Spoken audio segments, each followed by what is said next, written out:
1971 December 16. ప్రస్తుతం బంగ్లాదేశ్గా పిలువబడుతున్న east పాకిస్తాన్లో పాకిస్తాన్ సైనిక దుశ్చర్యను ఎదుర్కొని అఖండ విజయం సాధించింది భారత్.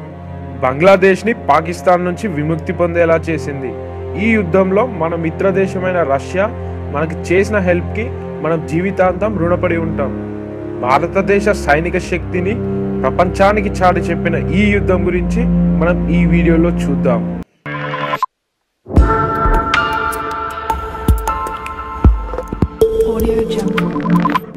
1971 Indo-Pak war.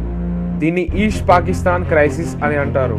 అంటే ఇప్పటి బంగ్లాదేశ్ని అప్పుడు తూర్పు పాకిస్తాన్ అనేవారు. భారత భూభాగం నుంచి పాకిస్తాన్ విడిపోయినాక బంగ్లాదేశ్ వారి ఆధీనంలో ఉండేది. కానీ ఆర్థిక బడ్జెట్లో బంగ్లాదేశ్ వారికి అప్పుడు చాలా తక్కువ మొత్తం కేటాయించేవారు. దీంతో బంగ్లాదేశీల్లో ఆగ్రహం మొదలైంది.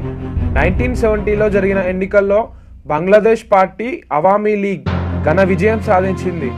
దీంతో ఇలా ఉంటే బంగ్లాదేశ్ పైన పట్టుపోతుందని గ్రహించిన పాకిస్తాన్ ప్రధానిని ఎన్నుకోకముందే బంగ్లాదేశ్లో సైనిక చర్యలకు ఆదేశాలు జారీ చేసింది. దీంతో బంగ్లాదేశ్ ప్రజల్లో ఆగ్రహ జ్వాలలు రగిలాయి. బంగ్లాదేశ్లో పరిస్థితి గమనించిన అప్పటి భారత ప్రధాని ఇందిరాగాంధీ వారి రోదనను చూసి ఆవేదన చెందారు. దీంతో భారత్ అప్పటి అమెరికా ప్రధాని నిక్సన్కి బంగ్లాదేశ్లో పాకిస్తాన్ జరుపుతున్న సైనిక చర్య గురించి మరియు అందులో మరణిస్తున్న వేలాది భారతీయులను కాపాడడానికి మాకు మా సైన్యానికి సహకరించమని లేఖ పంపింది. కానీ అమెరికా మాత్రం భారత్ను నమ్మలేదు.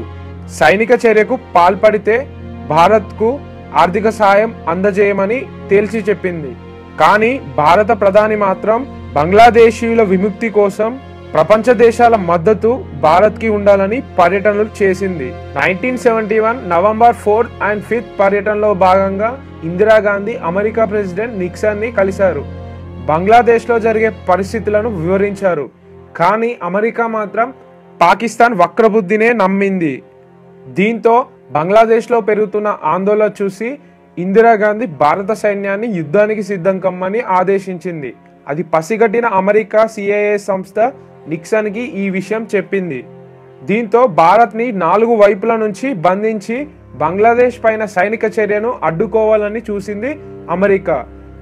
అలాగే భారత్ను ఉత్తర భాగం నుంచి దాడి చేయడం కోసం చైనాతో సంప్రదింపులు జరిపింది. అలాగే బ్రిటన్ దేశాలను కూడా ఏకం చేసి భారత్తో యుద్ధం చేస్తున్న పాకిస్తాన్కు అండగా ఉండాలని కోరింది. నిఘా విభాగం అమెరికా తన మిత్రదేశమైన పాక్కి పంపిన మెసేజ్ని ట్యాప్ చేసింది. అందులో పాక్ సహాయం చేయడానికి అమెరికా మరియు బ్రిటన్ అందుబాటులో ఉంటాయని ఉంది.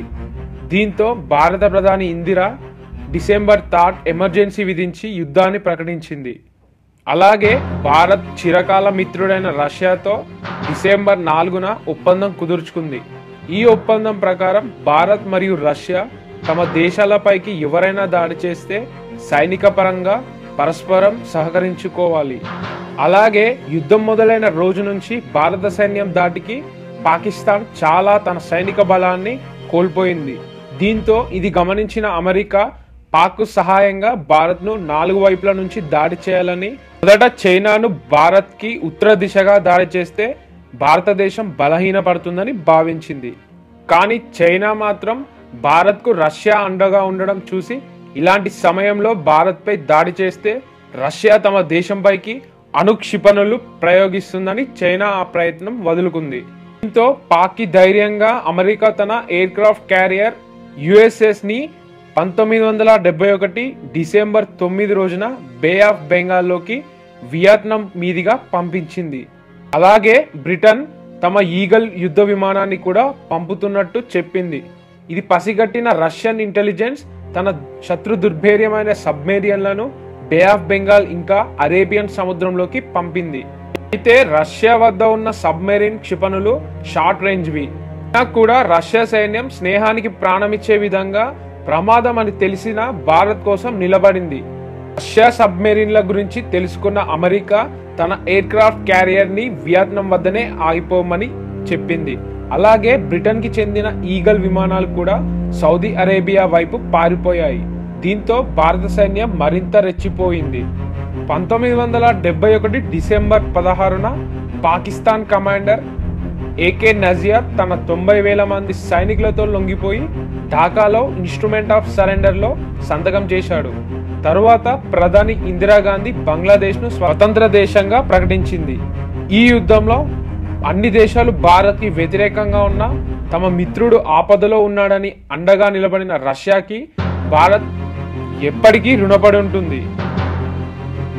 ఈ వీడియో కనుక మీకు నచ్చినట్టయితే లైక్ చేసి సబ్స్క్రైబ్ చేయండి. నేను చేసే ప్రతి వీడియో మీరు ముందుగానే చూడాలంటే బెల్ ఐకాన్ని క్లిక్ చేయండి. Please subscribe.